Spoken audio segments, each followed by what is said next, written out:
Hi everybody, welcome to another video, this time on motorcycle plastics. Now I say motorcycle plastics because this is a rear rack on a Yamaha FJR1300, but the process that I'm doing is something you would do for most plastics, well, whether they be motorcycle or car or whatever. You would do a similar state to get it into a similar state before you apply the various coatings that we're about to apply. So to get it to where it is now, I've gone over it with a grey and a red Scotch-Brite pad. So that's a extra fine and a fine Scotch-Brite pad. So the existing paintwork has been gone over with a red Scotch-Brite pad, just to scratch up the surface really, so that you can get a good coat of, in this case we're using a plastic primer or an adhesion promoter as they call it, just so that we can get a good finish and that the paint stays on there really well. So what we're aiming to do is you scuff literally everything you can with a Scotch-Brite pad or similar, something to rough up the surface enough to get the adhesion, but without obviously making it so that the scratches show through the base coat when you do the coats of base coat. So once we've done that, I mean it's a rear rack, so you appreciate where people get on the bike, sometimes their boots scrape the top of the rack, or the handles, the grab handles, grab rails at the top where people put their hands, because they protrude higher than the seat.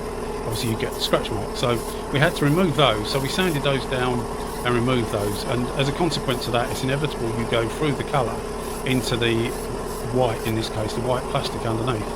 So you need to ideally put an adhesion promoter. You see the top of the rack there, which is the part that's being sprayed at the moment, that is where there was a lot of little gouges and things like that, where people put the bungee cords and things like that to keep stuff down to the rear rack when they haven't got a top box or whatever. So it comes in for quite a bit of small scratchy wear. So we had to remove all that, and by sanding that down, you can go through to the little bits of plastic in places. You know, basically, I mean, when you look at it, it still looks more or less the colour it was, but it when you look at it closer, you can see that it's starting to go white. So what we've done is we've roughed it all up, and now we've just gone over it, which was where you saw me filling the gun up at the start. That was filling it up with an adhesion promoter, which is like a really weak coloured tea without the milk, if that makes sense. And the idea of that is it just helps everything stick to the plastic. Now, you in theory, you only need it on the part where you've actually sanded through to the bare plastic, but because it's in a gun, you've got it already, everything's ready to go, you might as well cover all the plastic in it. That's what I do, just to give you more of a chance of getting better adhesion of the base coat to the plastic. Now, another thing to mention is that we're in the UK, and the temperature at the moment on this day is about 14 degrees Celsius, which is for you guys across the pond, it's about 50. So about 55, something like that, 55, 56. So it's starting to get a bit chilly, it's starting to get towards autumn. So it's starting to get on the chilly side for painting, really. Ideally, we would want it another 10 degrees Celsius, which is 18 Fahrenheit. That would be ideal, but we're obviously not going to get it. So what I've been doing, I've been using a heat gun, and I've got an infrared heat lamp. Well, I've got two infrared heat lamps actually, but I've found that with plastics, unless it's like a slab side, like a fairing or something like that, so the heat lamp can really get absorbed by the plastic, it doesn't work particularly well for plastics. And I found a heat gun, a normal handheld heat gun, works much better for plastics. So, advice from me, should you want it, would be to use a heat gun on plastics rather than a heat lamp, because it definitely seems to put more into the plastic, and the plastic seems to absorb it better. Which will aid your painting, because as you'll see in most of my videos, when you see the heat lamp, etc., I often use a heat lamp, because it is much better to paint when the thing you're painting and the material as well, keep your clear coat warm and your base coat warm. Obviously don't go stupid and put it in flames, but you know what I mean, just keep it warm. Sometimes putting it in warm water or something, leaving it in a container, but putting it in warm water can warm it through. Whatever method you use, it's just nice to get some heat in what you're spraying and what you're spraying with, because it does help you get a better job. So anyway, onto the spraying. So we've done the adhesion promoter, and I just literally effectively did 2 coats. So I coated the surface on, you know, as well as you can do on everything twice. So we've gone through to the base coat. So I'm going to put 4 coats of base coat. This is now the 2nd coat, and you'll see that, like with most of my painting, for these smaller intricate things, you know, bike frames, forks and things like that, it doesn't flow like it does with big panels or something you can get your teeth into, or a tank or something like that. You see the videos, a few videos I've done of spraying tanks, and you can get much more of a rhythm going because it's easier to do effectively. But with something like this, you've got loads and loads of little nooks and crannies and little bits, and you do have to be careful because the potential for this thing to drip like mad is very easy, you know, because there's loads of bits where the paint can get stuck and just hang and just drop, and it would look a right mess. So you need to be really careful, as I say, get some heat into what you're doing and be really careful with the amount that you put on. And you'll see that I slowly build up the amount I put on, but I still don't go too mad. Now, the gun is an SRI Pro Lite, which is one of my favourite guns, if not my favourite gun. But it's a 0.6 tip, so it's only a small tip. Now, if you've got a 1.2 tip or whatever, it's perfectly possible to dial it down so that it's putting out as much as this. But I do like this gun. It's got this is the micro tip, so it's a 0.6 with a micro cap, and it's supposed to run at about 1 bar. I reckon, I don't have a pressure gauge on it as such, but I reckon I'm probably running a little bit above that. But that's just a guess. I just go for the finish I want and do it.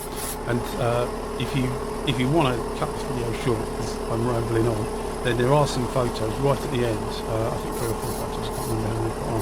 But there's some photos right at the end that shows you the finished article, and it does come out really well. You'd expect it because the preparation was quite good, and like most of this stuff, the preparation you know, mirrors the result really, because if you've got uneven surfaces and you know, poor what do you call it, material underneath or whatever, you just don't get the results on top. You can't cover cracks with paint really, you know. So you need to make sure you get the surface prepared really well. And I know it's boring. I mean, I'd like spraying, but I don't particularly like preparing stuff. But you do need to do it really well to get a good finish overall. So anyway, as I say, we're putting on the various layers of base coat. Now this is a Yamaha FJR1300 rack, and it's a 2001, I think it is. Now the paint, I don't have a spectrometer or anything like that where you can you know, put it against the existing paintwork, put it into a computer, and it will, you know, mix you some paint up to suit. I don't have any luxury of that. So what I did a spray out card with 3 layers of base coat, and then I just put some anything shiny over the top really, so that you don't have to mix up some base coat. But I just put some panel white over the top, so you just see what it looks like with the shine afterwards, and then just hold that card up while the panel wipe is still wet on top of the base coat, and just hold the card up to the fairing or whatever and see where it matches. And this matched really well. Now I just got it mixed up at the local paint suppliers, and it's a Yamaha deep purplish blue, it's described as number 564, and it does look, I mean, the white balance on this camera isn't brilliant, so it actually looks bluer than it does to the naked eye. It does look more purple at this stage, but when you put the clear coat over the top, it does seem to bring the blue more out of it, if that makes sense. And then when you look in different lights, you can see it going from purple to blue and purple to blue, etc. So it's quite an interesting colour. As I said, I only did it from, I think, 1999 to about 2005. They did it on the FJRs, they did it on the R1s, and a few other bikes as well. But it's a good colour. But when you go to your auto factory and get them, you know, this same with automotive stuff, you know, car stuff, and that. If you go to your automotive manufacturer, for car paints, etc., and you give them a colour code, don't expect it just to match your code, because people think, oh, they've made a mistake, they made it wrong. Well, they make it to a set colour, which is like a base colour given by that manufacturer for that car, but it doesn't mean it's always going to work. Now, years ago, you used to get car paint used to fade under the sunlight, etc., but you don't get that anymore really, because the UV, the clear coat, just stops the UV light having any effect. So the actual colour is more or less originally what it was. So don't expect it just to match your colour, because there's normally about 5 or 6 different shades of that colour, and the only true way you're going to do it is to take like a fuel cap or side panel or something to your paint supplier and get them to put a spectra on it and get them to make you something up. But I ordered this, as I say, and thought, well, I'll try it. And I tried it on a spray out card, and actually looks spot on. So I'm quite happy that it's okay. But because it's a panel on its own, I know it's a rack. Sorry, just having a sip of coffee. I know it's a rack, but because it's on its own, you can get away with slight discrepancies because it's not so noticeable. But obviously, if you're putting something that butts right up against something else, you can notice it more, and certainly if you're doing a touch-up on something, you will notice it even more. So you have to do sorry, you have to do quite a bit of trying to feather it into or blend, as they call it, blend the panel in so that it matches up. So you're often better doing the whole panel if you can, and I realise on bike stuff it means you know, new transfers and things like that, but you are often better doing the whole panel if you can. You know, make sure that everything flows out when you're doing these final coats, and we're getting towards the final coat. So you've got to keep it going and keep it running without letting it drip, and that's always going to be the battle.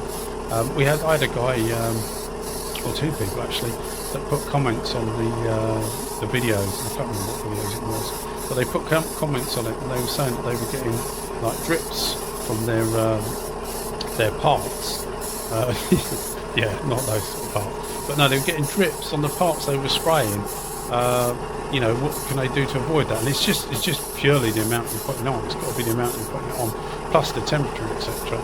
So you've got to I was trying to say easier earlier, but it's not. You've got to flow, I suppose. So you've got to make it all flow into one. So you're not sort of grabbing at it. You're keeping flowing, so that everything the clear coat can flow into one, if that makes sense. Because if you start doing little patches, the clear coat will start to go off.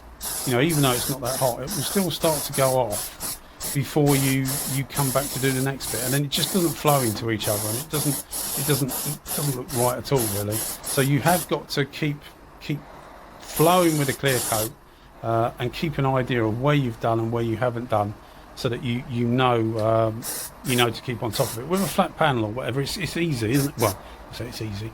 It's straightforward, because you can go from left to right, and away you go, and you can see where you've done, and it can flow out nicely. But all the bits like this, and that is the problem with bike bits, you've got lots and lots of different nooks and crannies to cover, and you need to keep looking at it as well, because you might think you've done it all, and then when it's finished you'll look and you'll realise there's a part that's a bit dry because you haven't done it all. So not the end of the world, you can scotch it and do it again, but you know, you want to, if you've taken all the time to go to the process that you've gone through, you want it to look good. So try and get it to you know, flow and cover as much as you can, so that clear coat flows into each other, and that will give you the smooth, shiny finish that everybody's looking for. Well, thanks for if you've watched it this far, then well done, because it's been quite a long video, and at times I've struggled for what to say, really, but you know, it's all in my head, but it's all a matter of getting it out, I suppose, so that it comes out over to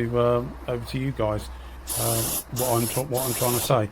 But as I say, there's some photos at the end of the finished article, a couple of days later, no polishing or anything, so it's straight off the gun, and this is only a cheap clear coat. This isn't one of your sort of like 250 quid a set clear coats. This is quite a cheap clear coat, so you know, it just shows that you can get good results without spending loads and loads of money on the stuff. And you know, after a couple of weeks it'll be really nice hardware, and then you can polish it up if you want to, but I think you'll see when you see the photos it didn't really need polishing, to be honest. So anyway, thanks for sticking with it, and I hope you enjoyed the video, and hopefully you'll watch another one soon. Cheers. Thanks everyone. Thanks for watching. Bye bye.